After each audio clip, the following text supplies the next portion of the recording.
Hi there fellow guitarists, Josh Rogers here. Welcome to the first tutorial for Mauro Giuliani's 120 exercises for the right hand. This is my first time teaching actual technique in a dedicated technique video. Up until this point I've been teaching you how to play songs note by note, but this time around we're going to be looking at some technique, and this is all due to popular demand. I've been receiving a lot of messages and in the comments sections of the videos asking if I do teach technique. I've been a little bit reluctant to do so, probably because I think there's so many better guitarists out there than me that can teach you technique a lot better, but because you've asked, here it is. What we're going to do over the next 12 weeks, I'm going to release one lesson for the right hand every week. This time it's going to be the first 10 of Giuliani's 120 exercises, and over the next 12 weeks it'll be 10 more every week.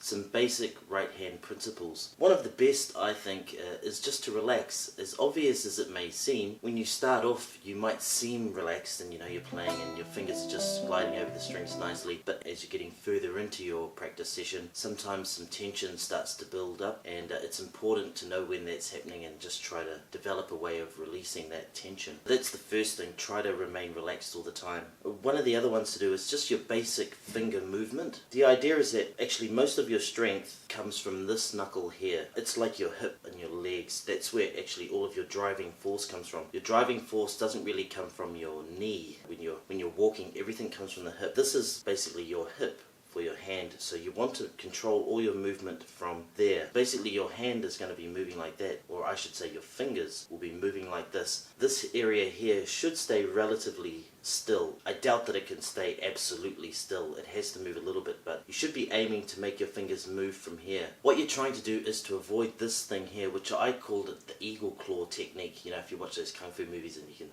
see them and they're fighting like that, everything looks quite tense and they're kind of gripping like this. That's something that you want to try to avoid. The idea is that your fingers move more like brushes or the hairs on a paintbrush. They sort of flow across the strings like this, not like this. You don't want to be grabbing at your strings. You want to be stroking them. That's why they use the term free stroke, rest stroke. It's because that's what you're doing. You're stroking the string like this. You're not clawing at it that way. And you want the tip of your finger just to flow gently across the string, like that, not like this. So you don't really want that like pulling a trigger. You want it to be stroking, like a brush stroke on a page if you're painting something like that. Those are some of the big principles. Moving like this and keeping everything nice and relaxed. Trying to avoid this kind of claw or scratching at the strings. And this is a common point of confusion for guitarists, is how you should have your wrist angled towards the strings. When I first started out playing the guitar, I had what you might call the traditional approach. And if you look at the older pictures of Tadega and so on, you might see them with like a really bent wrist down that way. And there's nothing really wrong with that technique, but I think down through the years the approach has been more to keep your wrist actually straight and in line with your forearm. I think that does a few things. One, it kind of really relaxes the tendons that are running through here, and also actually it gives you a very nice tone on the first three strings. Whereas around this way it's still a nice tone, but doesn't quite sound as full. It's personal preference. Everyone's different. Your physiology is different to mine. What feels comfortable for me may not feel comfortable for you. So the best thing is to experiment and try and come up with whatever really works well for you. I've taught a lot of students down through the years and everyone's different. In the old days I used to try to force them to play it my way because I thought my technique was the best at the time. And I came to the realization years later that actually there are some principles that you should try to pass across, but if a student is really struggling to do something like that or hold their wrist straight, or maybe they've got it bent, then from my experience you just got to let them go, because that's the way that they're going to do it. Their body just feels natural doing it that way. Anyway, those are my little tips for today. Let's get into the first exercise. Giuliani's exercises for the right hand, they all just revolve around two basic chords, which is C major and G7. They don't really change. You can actually substitute any chords or even just open strings. You don't even have to have any left hand fingers on at all. but I'm going to teach it to you exactly how it is in the book. First one is a C major chord, first finger 1st fret B string, second finger 2nd fret D string, third finger 3rd fret A string. That's the first chord. The second chord in the sequence is a G7 chord, which is second finger on the 2nd fret of the A string, fourth finger on the 3rd fret of the B string, first finger on the 1st fret of the E string, and we're going to do the exact same pattern. 5, 4, 3, 5, and index and middle, picking the first two strings at the same time. And to begin with, exercise number 1 is just picking block chords like this. As you can see there, I'm doing the sort of just grabbing, pulling like this, almost like squeezing something, like squeezing a tennis ball, not clutching at it like that, not crushing it. My thumb moves down towards my fingers, and my fingers move towards this part of my hand here. So, and you try to hold your hand as still as you possibly can. Let all the movement come from here and from here. Okay, so my thumb is going 5, 4, 3, 5. And my first two fingers, I and M, are playing the first two strings at the same time.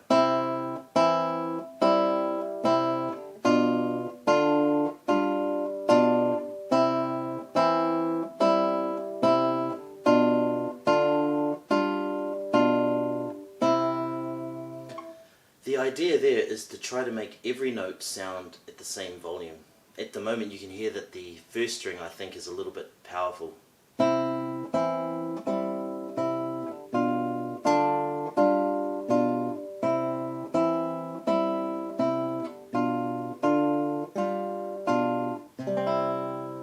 Okay, so that's the first one. So run through the first chord, then change. Back,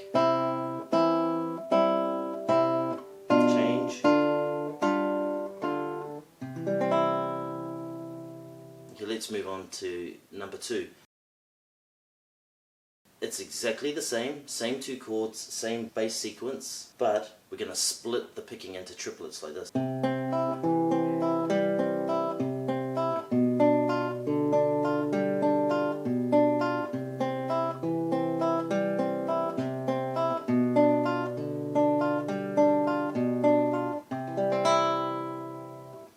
Okay, just before we go a little bit further, there's a couple of different ways that you can pick these.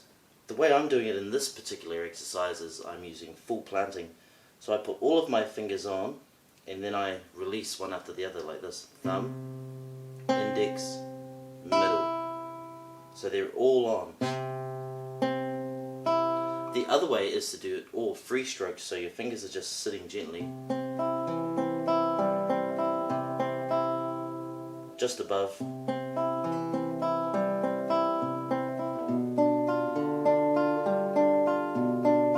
An example of this full planting is in Asturias. There, if you don't full plant, you'll probably almost never get the speed and accuracy required. That's directly from this exercise.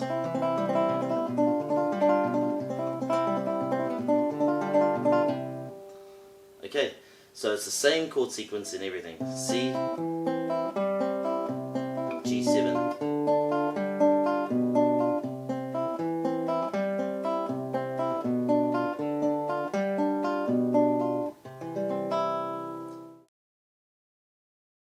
Exercise 3, it's the same, but this time we're reversing these two fingers, so it's going to be P, M, I.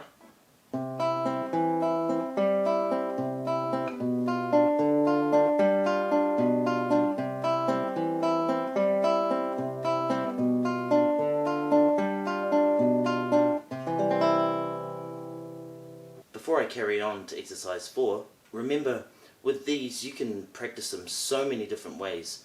One, we can try, let's say we're getting louder throughout the entire passage. So let's start off with at PP, pianissimo. Building, building,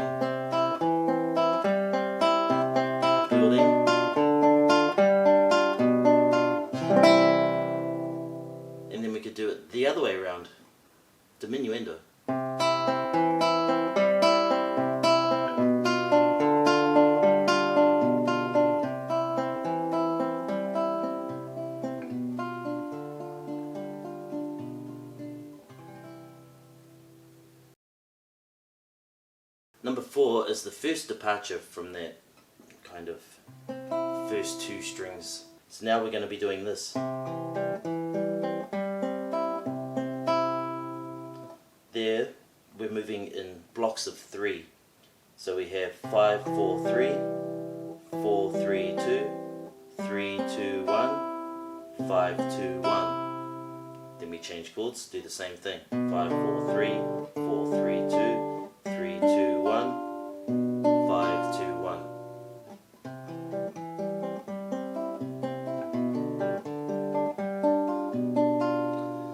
While I'm here, you may notice that my forearm moves like this. One of the things in guitar is it can get really tricky if you start doing this pumping action from here with all of this moving. One of the ideas or principles is to try and keep everything restricted to movement from just here like this. Once you start doing this, things can get a little bit tricky. So I would recommend that you follow this kind of motion here for a start.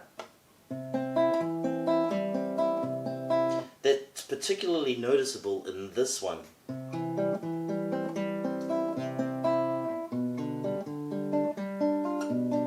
You can really feel that your hand needs to go like this.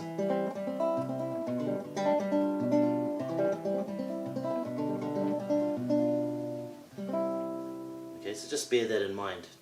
Maybe not that kind of thing here, more this arc. I call it describing an arc because it looks like almost like a pendulum on a clock. You're swinging like this. Number 5 is the reverse of that. So we're doing the same blocks, but we're starting with the middle finger.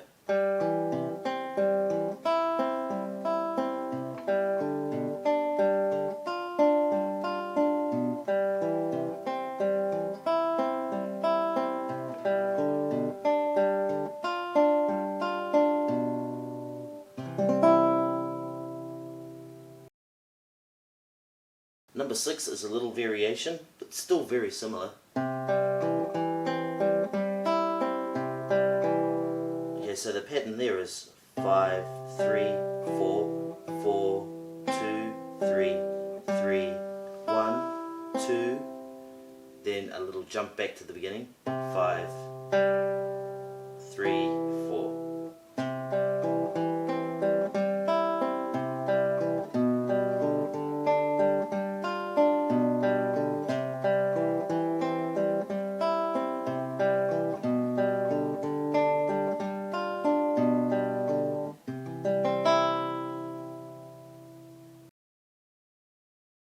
Number 7 is the first time we bring in the annular finger.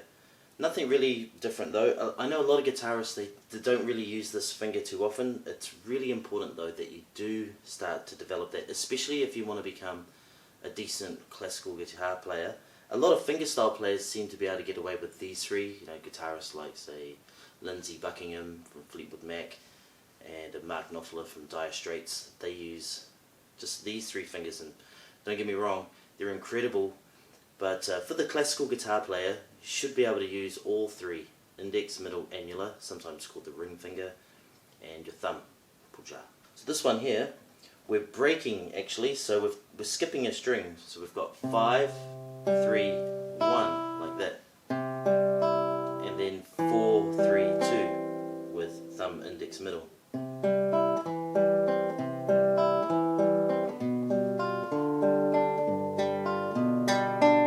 And for the first time, we're actually going up to the G in the bass. So let's just run that second chord. It's still the same G7, but we're adding the 3rd finger on to the 3rd fret on the 6th string. So it's like this. Then we change chords. And instead of going back to the thumb on the A string, this time we're going up to the 6th string on the 3rd fret. So that's 6, 3, 1, and then 5, 3, 2. That exercise, number 7, sounds like this.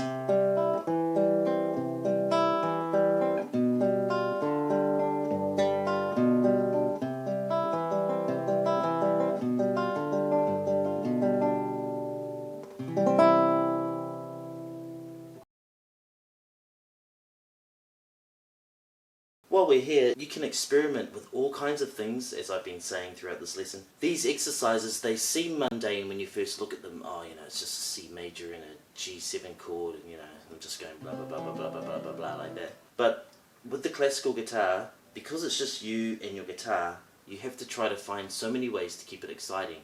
I mean, you know, playing notes and all that stuff. It's exciting anyway, but when you get to more performance level, you want to start making sure, or you should have a good understanding of the different tonal possibilities that are achievable on the guitar. One of the main ones that just about all guitarists, or all guitarists that have made it to any kind of reasonable level, understand the different tones that you can get.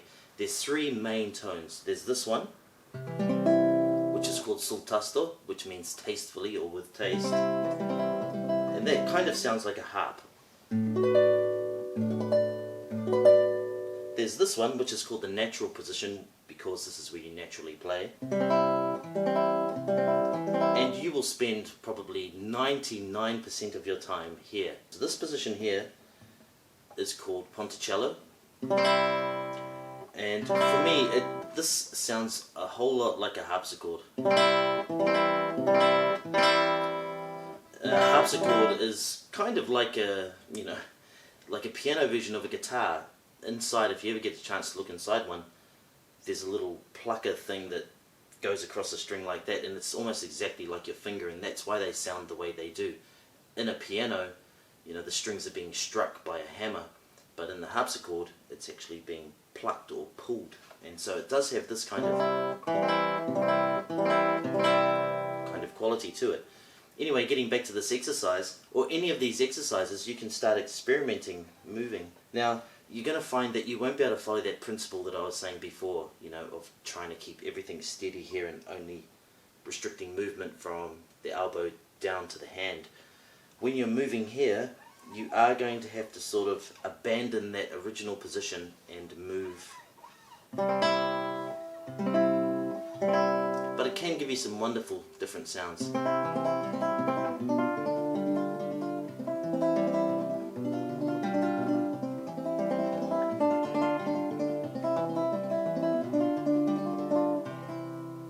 Okay, so just bear that in mind.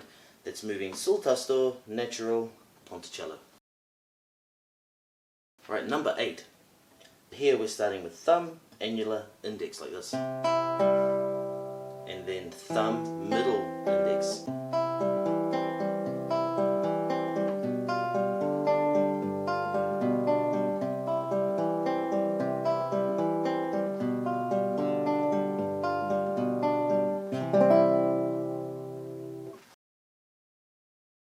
Number 9 is kind of the first true arpeggio, so we're going to be working through like this.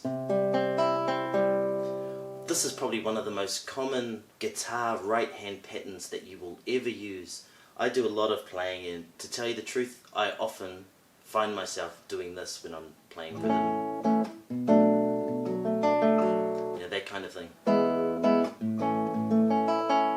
It's just such a natural thing for the hand to do. Thumb, index, middle, annular, middle, index.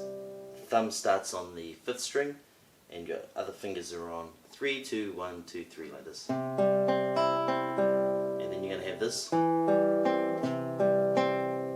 That's 4, 3, 2, 5, 3, 2.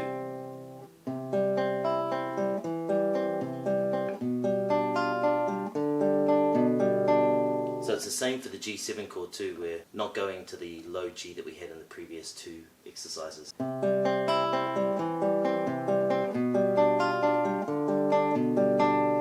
If you want to practice the full planting technique that I talked about before,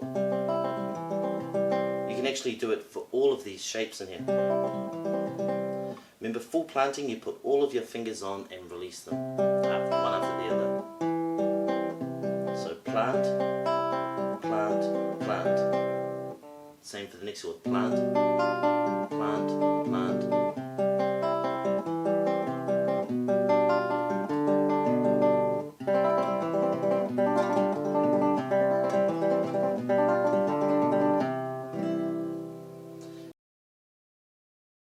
The last one is exercise 10.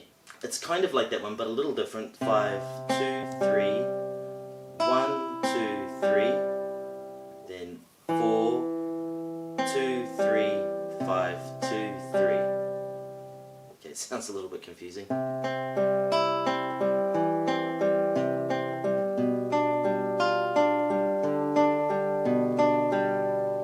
Obviously you can't do full planting because full planting only works when you're going that way.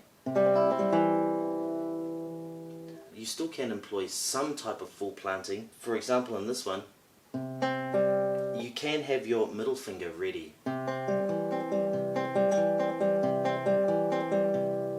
So basically what's happening there, I've got thumb and middle on the strings at the same time. See, it's already on there like that.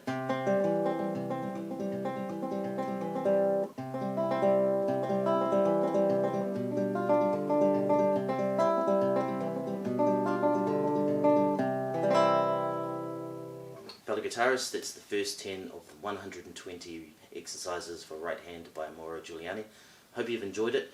You can download the tabs just by clicking on the link below, or you can leave a comment with your email address below and I'll be happy to send those out to you. You can also send me a private message if you don't want to leave your email in a public forum.